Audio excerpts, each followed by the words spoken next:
Assalamu alaikum wa rahmatullahi wa barakatuhu, my dear brothers and sisters. Hope you're doing well. And it's a few days from the starting of Ramzan, obvious.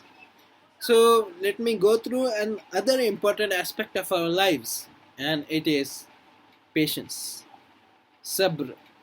Yes, it's the forbearance. It's a very personally important aspect even to me.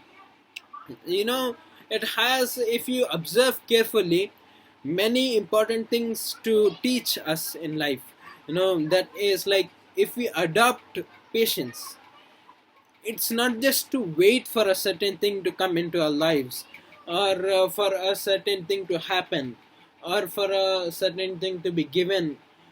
It's what the beauty we show towards that thing.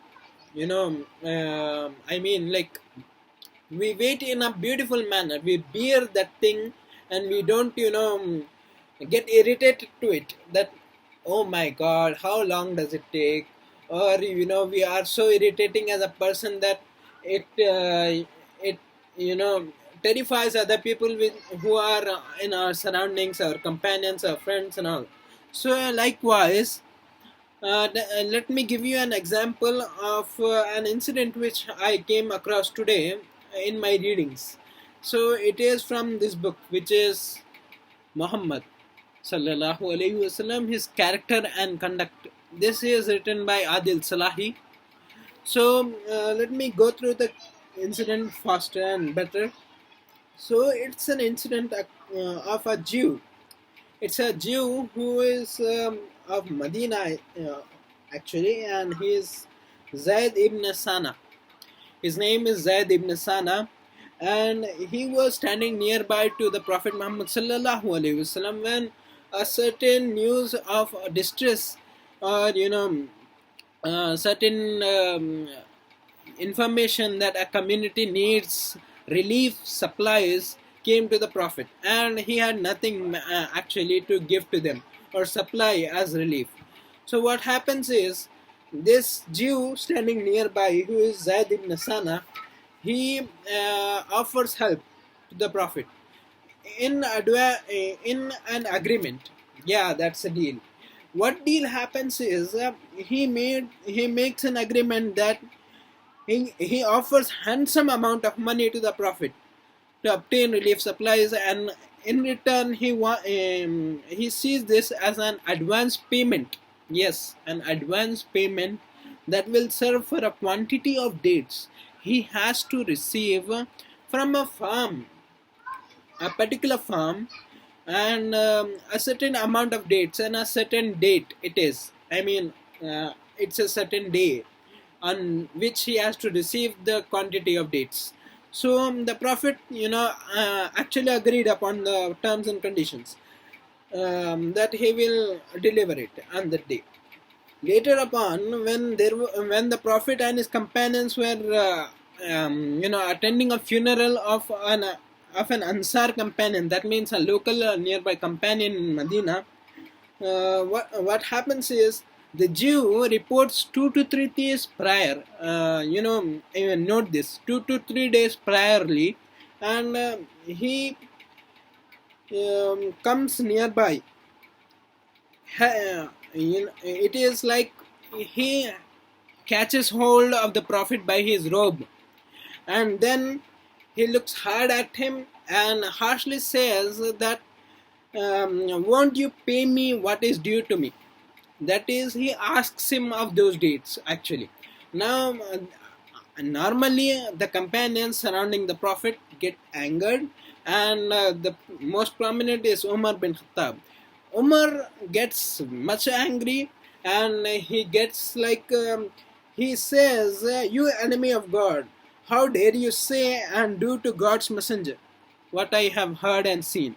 So this is what happens. He gets angered so much to this extent that he also says that he will, you know, um, struck off his neck with his sword.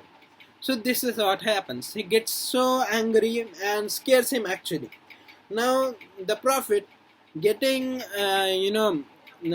support by his companions, doesn't get enraged of this um, behavior of the Jew. Instead, he orders Umar bin Khattab to go and give his due, and also that in also that 20 extra and additional dates are given to the Jew, in compensation of scaring him by Umar bin Khattab. So this is what happens. So the Prophet also reprimands Umar by saying that you should have honored his um, demand by actually um, correcting his way of behaving with me, and also that you have told me that to honor his payment, give him his payment. So this is also what happens. Now this looks strange that he appears 2 to 3 days priorly and behaves like this. Now what happens is, while the Jew and Umar bin Khattab is at the give and take time, that means there is a compensation and also the due dates are given to the Jew.